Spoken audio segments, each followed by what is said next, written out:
Hello, everyone. My name is Paula, and this is my presentation. Today, I will be discussing the connection between the crack epidemic and the war on drugs of 1980s and 1990s and the modern criminal justice reform movement. Although these events are separated by decades, they are closely connected with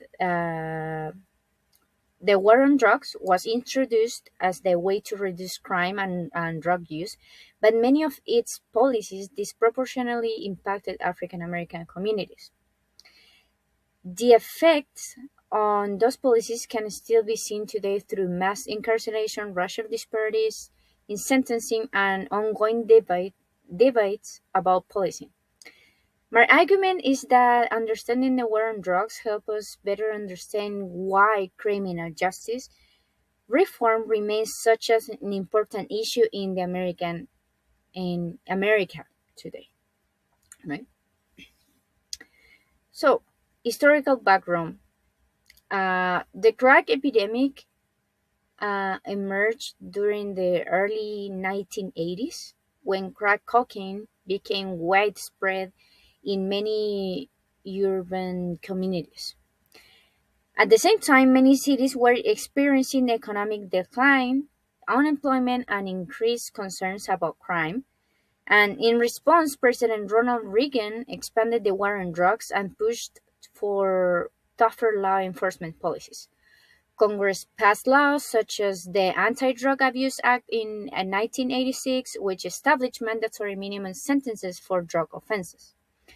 One of the most controversial aspects of this policy was the sentencing disparity between crack cocaine and powder cocaine. So, possession of crack cocaine often resulted in much harsher penalties, and because crack was more common in black communities, African Americans were disproportionately affected. While the goal was to improve public safety, many critics argue that these policies contributed to mass incarceration and long-term harm in black communities. Contemporary background.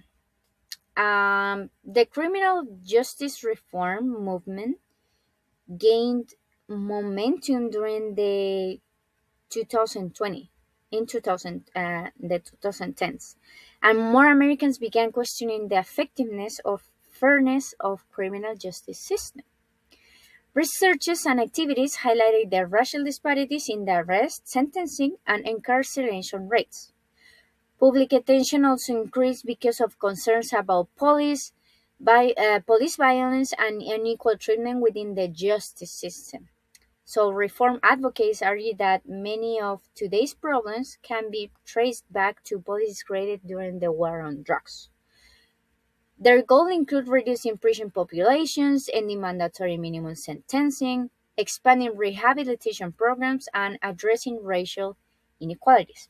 One example of reform efforts is the First Step Act in 2018, which introducing sentencing reforms and expanded opportunities of inmate rehabilitation. These efforts demonstrate a growing belief that punishment alone is not a solution to drug abuse and crime.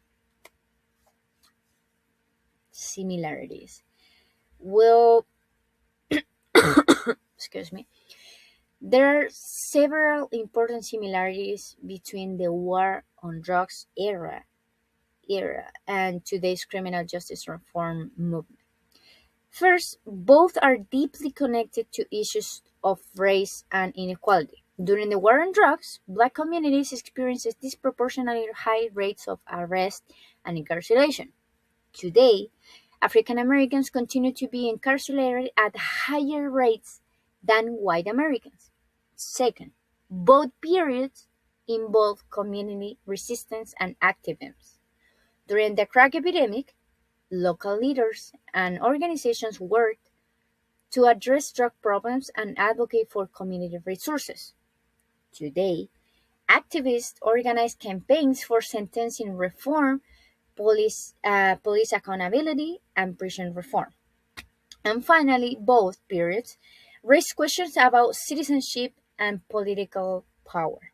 So, criminal convictions can affect voting rights, employment opportunities, housing access, and participation in society. These similarities show that many of the challenges faced during the war on drugs continue to influence American society today, and- which is very crazy, right? As you can see, differences. Well, despite this similarity that I just mentioned, there are also important differences between the two periods. The major difference is how society view addiction.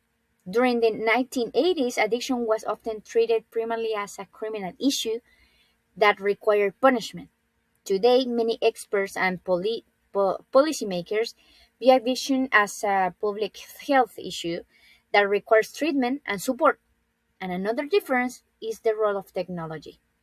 During the crack epidemic, information was mainly shared through television, newspapers, and radio. Today, social media allows activists and organizations to quickly share information and organize support across the country. So we have access with by using our phones, right? And finally, the policies responses have changed. The war on drug focused heavily on incarceration and punishment. Modern reform efforts place greater emphasis on rehabilitation, treatment programs, and reducing sentencing disparities. But these differences show how public attitudes and approaches to criminal justice have evolved over the time, right? So, what can we say? Why these connections matter today?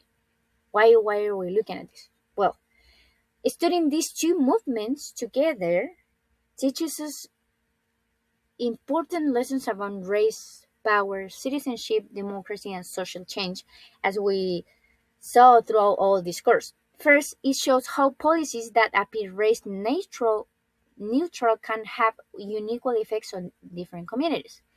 Second, it highlights the role of government power in shaping people's opportunities and life outcomes.